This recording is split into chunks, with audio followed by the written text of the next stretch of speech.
Mike, a much-needed victory this afternoon. Yeah, I thought it was a superb performance by the lads. I told you I'll never write these boys off. A couple of you might want to at times. Again, I'm not getting carried away. It's 3 points. First time we've won at Colchester since 1973. We've only scored one goal since 1974, and that was last year. So, it's a big monkey off the back for the football club. And it just goes to show when the conditions are right, your team can play some good stuff. Not that the Colchester pitch was fantastic, mind you, but you really played some decent stuff today. Yeah, and listen, we play well at Tranmere. Let's not, that's why I get annoyed at times, and it's small margins. And if we're getting played off the park week in, week out, not creating anything, I understand it. I mean, I've been in football a long time, but that's not been the case. We've made individual errors, we've missed chances in the other end, and when that happens, on a consistent level, you tend to go on a bad run. But between the boxes, we've been playing well. Okay, not great at home, but there's circumstances beyond that. And the finishes from both Joss and Podrick, both first-time instinctive finishes from two players who've meant so much to you and the club over the past few years. Yeah, like I said, I thought Podge worked well, worked hard, like he always does, mind.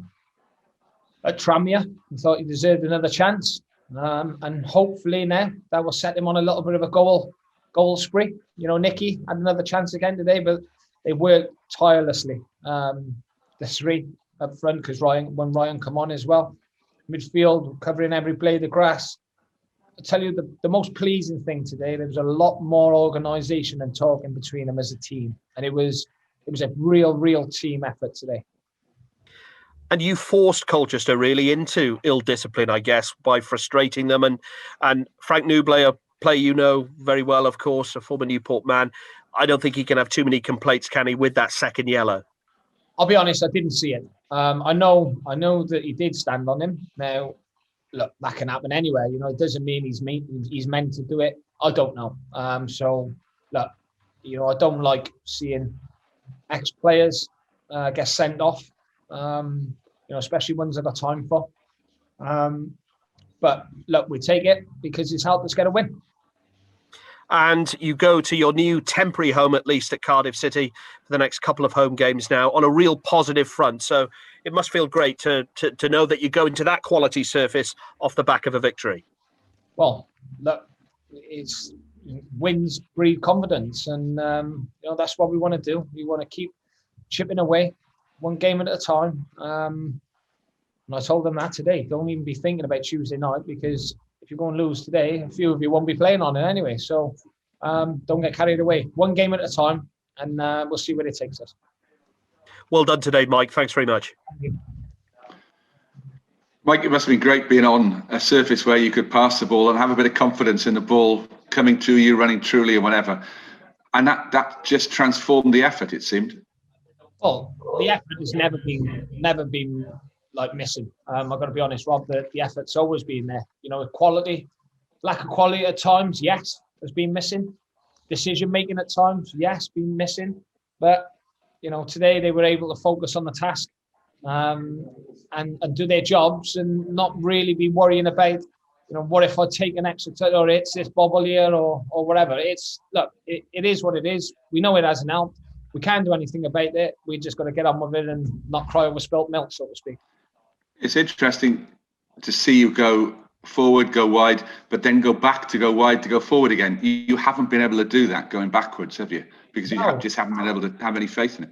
Look, you look at the first 9 league games at home. I think we won 8 through 1. And you look at the last 7, I think we've won 1, drawn 4, lost 2, or drawn 3, lost 3.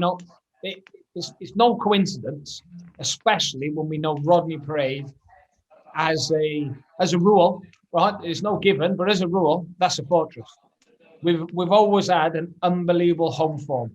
So look, there are circumstances. They're not excuses. Excuses is trying to say something that isn't true to get yourself out of a hole. This is true. This is circumstances. Yeah. Do you get a chance to train on the pitch before Tuesday night or not?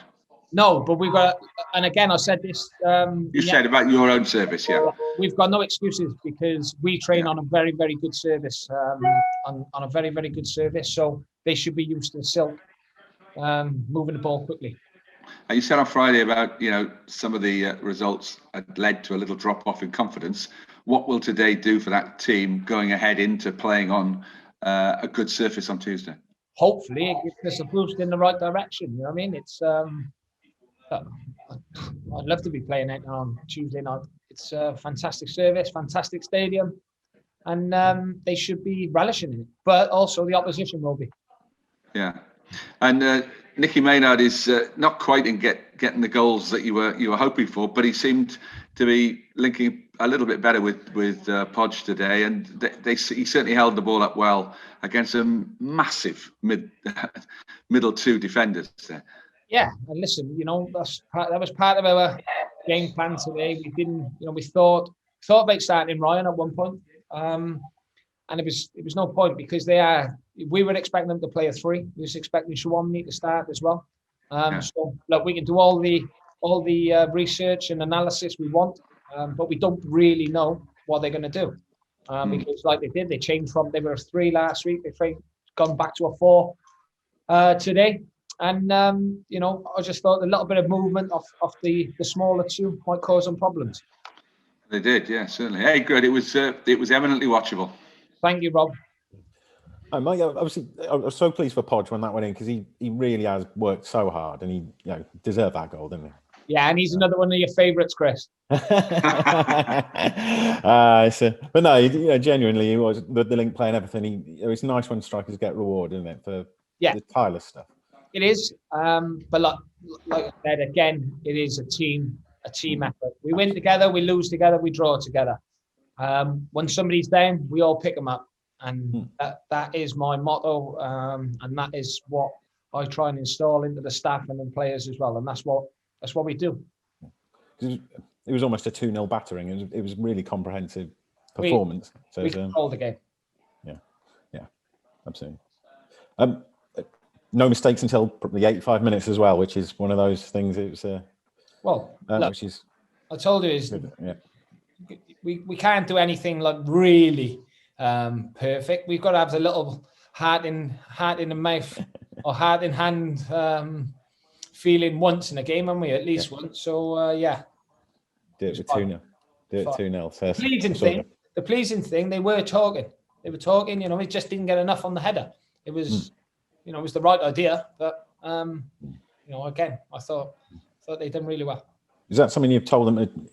You've noticed? You've told them, look, get ready to talk. I know Nick said he talks a lot, but have you warned them? Let's get more chat out there.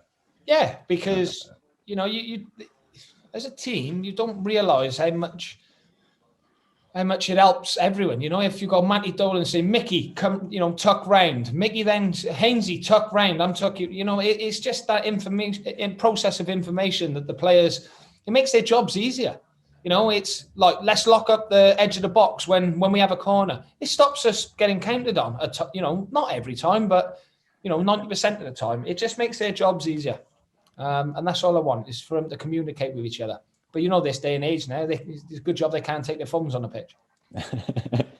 All good. Maybe text each other. Perfect. And be a nice journey back for you. So well done, mate. So all good. Thank you all. Thanks, Mike. See you Tuesday. Thanks, Mike. Cheers.